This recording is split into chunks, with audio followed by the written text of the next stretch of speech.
Tonight on Hawk Eyes Who Cook, We're here in my kitchen. Kvon wows us with his family's Middle Eastern masterpiece. Sit down, it's time to eat. If he doesn't embarrass them trying. And sometimes the fire alarm goes off. It's this guy, Kvon Moezi. Kvon's a catch with some international flair. The only thing I'm missing is you sitting here joining me. But is his touch in the kitchen as golden as his smile? You guys came just in time. Welcome to my house. Come on in. So my name is Kvon, and I am a 25-year-old single guy living in Southern California. Kvon is a Persian name. I am half Persian, half Scottish. And sorry, ladies, I don't have a kilt. I am a spin instructor. That is my job. The reason I do it also is so that I can train for my very own triathlons. I've done triathlons all over Southern California, so if you ever see me running, biking, swimming, I'm gonna be out there. And another hobby of mine that I love doing is stand-up comedy. So if you ever come over here, I might be practicing some new jokes on my microphone. This is where the ideas, they just come to me and I start throwing it out there. Is this thing on? Okay, we're here in my kitchen. Because I am half Persian, I'm going to be cooking a Persian dish for you. It's got a hard name to pronounce, so try to follow me. Zereshk Polo with Joojeh Kabob. It sounds even better if you use an accent. Zereshk Polo and Joojeh Kabob. Why don't we check out the ingredients? We have chicken breast. So you got to get these berries. Zereshk is how you pronounce it. Chicken kebab seasoning, an onion. A lot of Iranians can eat an onion like an apple. I think it tastes delicious, but I don't always do that if I have a date coming over. What good is Middle Eastern cooking without tons of olive oil, fresh tomatoes, saffron, spice? This stuff goes for about $20 a half ounce. Oh, how could I forget? The number one thing if you're gonna cook Persian food, you need a big old bag of rice. And look how awesome this bag looks. You can make a purse with it later or something. All right, so the first thing we want to do is get the Zereshk, put it in a dish, and we're going to soak it for about 10 to 20 minutes. 2 cups of rice.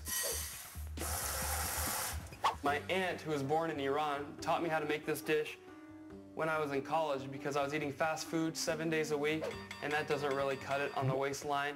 Now it's time to saute the berries. A tablespoon of sugar, add this to the berries here, a little olive oil, saffron, and we're only going to use a pinch. The way we grind it is we use a dry spoon, and you're just going to press it right here. Now what we're going to do is add water to this, hot water, and it's going to be like a tea. It's going to sit for a few minutes. I have made this for a date before. Guys, it went very well. This is looking good. The olive oil is heated up. We're going to put the Zereshk berries in this pan.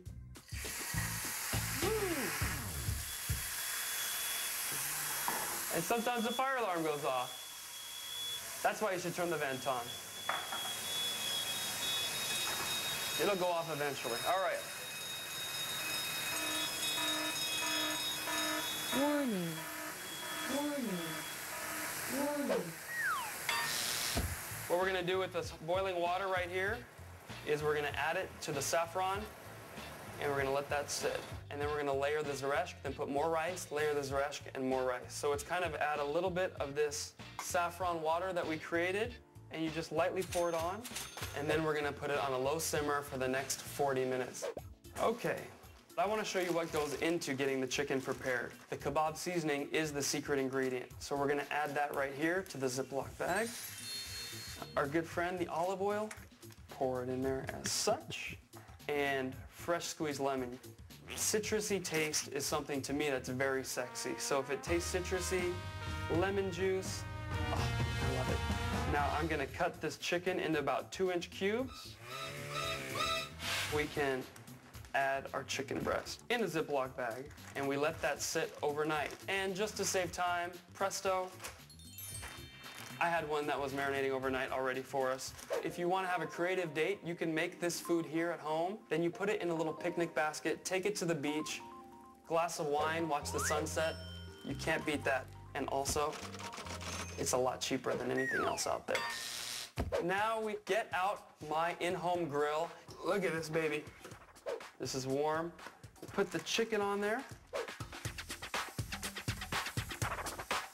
And one of my secret talents is I can juggle tomatoes. I don't know if you've ever seen anything like it, but watch yourself now. Whoa, and look at this. Look how good, okay, not always good at it. Okay, not always good at it, but I'm practicing. What is on my shirt? Okay, so that's a little splurp of something.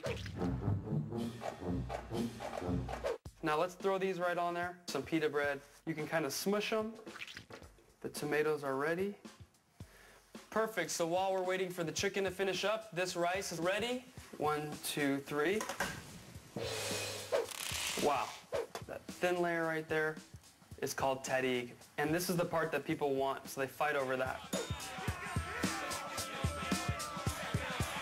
Mom was a good cook. My mom was really intense. After she would get done cooking, she would yell, "You just sit down, it's time to eat." The best part for me is the presentation. I enjoy putting it on a plate and making it look really, really impressive.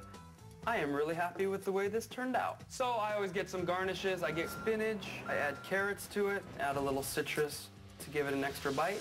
So here's what we have. The Joojeh Kabob, Zereshk Polo, and as they say in Iran, bah bah chabui, which means, it smells and looks so good. Really. If you don't mind, I'm just gonna keep eating this. This is really good.